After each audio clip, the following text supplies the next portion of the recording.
कई वर्ष पहले एक घने जंगल में 4 चोर रहते थे। चुराया हुआ धन वे एक साधारण से बर्तन में रखते थे, लेकिन उसकी हिफाजत जान से भी ज्यादा करते थे। कुछ अरसे बाद उनका मन चोरी चकारी से उब गया। मैं तो ऐसी जिंदगी से तंग आ गया हूँ। हमें हमेशा चौकन्ना रहना पड़ता है, वरना हम पकड़े भी जा सकते हैं। एक ने अपना दुखड़ा रोया। हाँ, मैं भी चाहता हूँ कि हम लोग एक शांत सच्ची जिंदगी जिएं। दूसरे चोर ने हाँ में हाँ मिलाई। बहुत अच्छा, हम जंगल छोड़कर किसी ऐसे शहर चलते हैं जहाँ हमें कोई जानता न हो। शायद कोई साफ सुथरा काम धंधा ही हाथ लग जाए। तीसरा बोला। 3 चोरों को तो ये सुझाव पसंद आया और उन्होंने तय कर लिया कि वे जंगल छोड़ देंगे। लेकिन चौथे चोर को अपनी जीविका के लिए कोई खरा धंधा करने की योजना पसंद नहीं आई। उस समय तो वह चुप रहा, लेकिन उसने बर्तन में रखे पैसे चुराकर भाग जाने का इरादा कर लिया। वह सही मौके का इंतजार करने लगा। चारों चोर एक शहर पहुंचे और वहां एक धर्मशाला छत्रम में रुक गए। उनमें से 2 शहर के बारे कुछ जानकारी हासिल करने निकल पड़े। जल्दी ही उन्होंने एक वृद्ध औरत का घर देखा, जो आरामदेह तो लगता ही था, उनके लिए ठीक भी था। दोनों ने छत्रम लौटकर अपने साथियों से वृद्धा के घर जाकर जिक्र किया। वे भी सहमत हो गए और चारों चोर उस घर के लिए निकल पड़े। एक चोर बोला, हम चारों व्यापारी हैं और इस शहर में कुछ काम धंधा शुरू करना चाहते हैं। हमें आपका घर पसंद आया और इसके कुछ कमरे किराए पर लेना चाहते हैं। दूसरा बोला, हम जब तक यहाँ रहेंगे आपको अच्छा किराया देते रहेंगे। बुढ़िया बहुत खुश थी और उसने अपने मेहमानों की खूब खातिरदारी की। आप यहाँ जब तक चाहे रह सकते हैं। वह मुस्कराई। वह प्रसन्न हुई कि उसे अच्छे किराएदार मिल गए हैं। चारों चोर पता लगा चुके थे कि वह बहुत नेक और सच्ची औरत है, जिसे पराई दौलत का लालच नहीं है। इसलिए उन्होंने अपना पैसों ने भरा बर्तन बुढ़िया को संभालने के लिए दे दिया। कृपया इस बर्तन को ध्यान से रखिएगा। एक ही शर्त है, इसे देना तभी जब हम चारों साथ में इसे मांगने आए। बुढ़िया ने बर्तन लेते हुए कहा, ठीक है। वह अपने घर के पिछवाड़े गई और देखने लगी कि कोई देख तो नहीं रहा।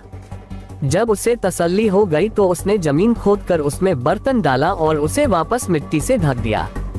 चारों ओर कुछ काम धंधे की तलाश में शहर चले गए। जल्दी ही वे काफी थक गए और बुढ़िया के घर से कुछ ही दूरी पर खड़े वटवृक्ष के नीचे बैठकर सुस्ताने लगे। तभी एक औरत लस्सी बेचती हुई वहां से निकली। चारों ने थोड़ी लस्सी खरीदने का निश्चय किया। लस्सी बहुत स्वादिष्ट थी। उन्होंने सोचा कि दोपहर के भोजन के साथ पीने के लिए थोड़ी लस्सी भी ले ली जाए।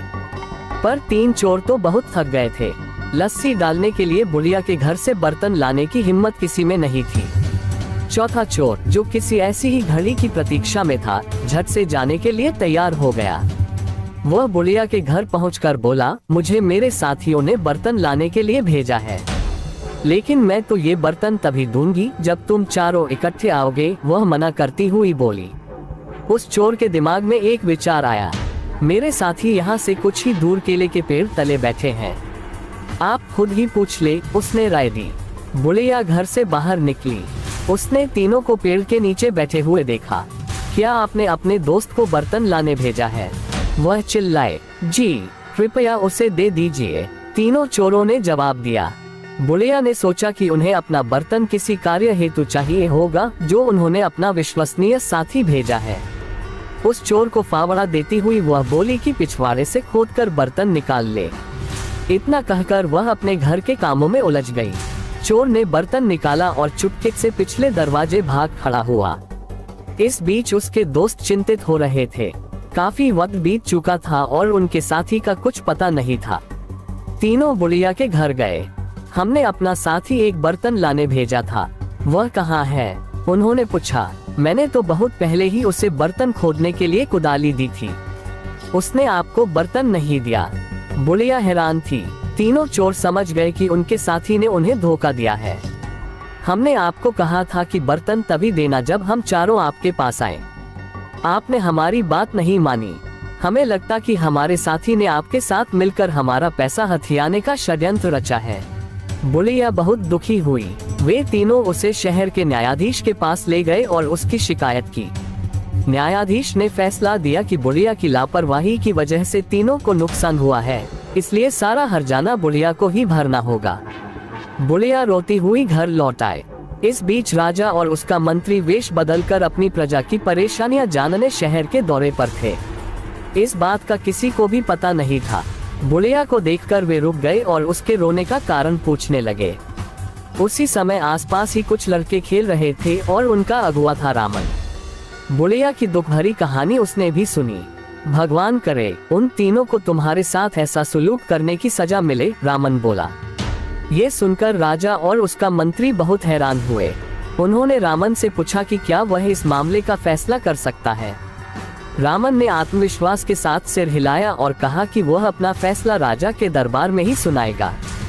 अगले दिन महल में दरबार लगा। उसने चोरों की कहानी सुनी। तुम्हारी शर्त यही थी न कि बुढ़िया वह बर्तन तुम्हें तभी दे जब तुम चारों उसे लेने आओ। रामन के प्रश्न पर तीनों ने हामी भर दी। बहुत अच्छा, वह शर्त पूरी करने के लिए तैयार है, पर यहाँ तो तुम सिर्फ 3 हो। रामन ने आदेश दिया, जाओ अपना चौथा साथी लेकर आओ जिससे शर्त पूरी की जा सके। शाबाश, क्या फैसला दिया है। राजा ने रामन की भूरी भूरी प्रशंसा की। तुम छोटे हो पर हो समझदार। आज से तुम मर्यादा रामन के नाम से जाने जाओगे और हमारे दरबार में ऐसे मुकदमों के फैसले किया करोगे।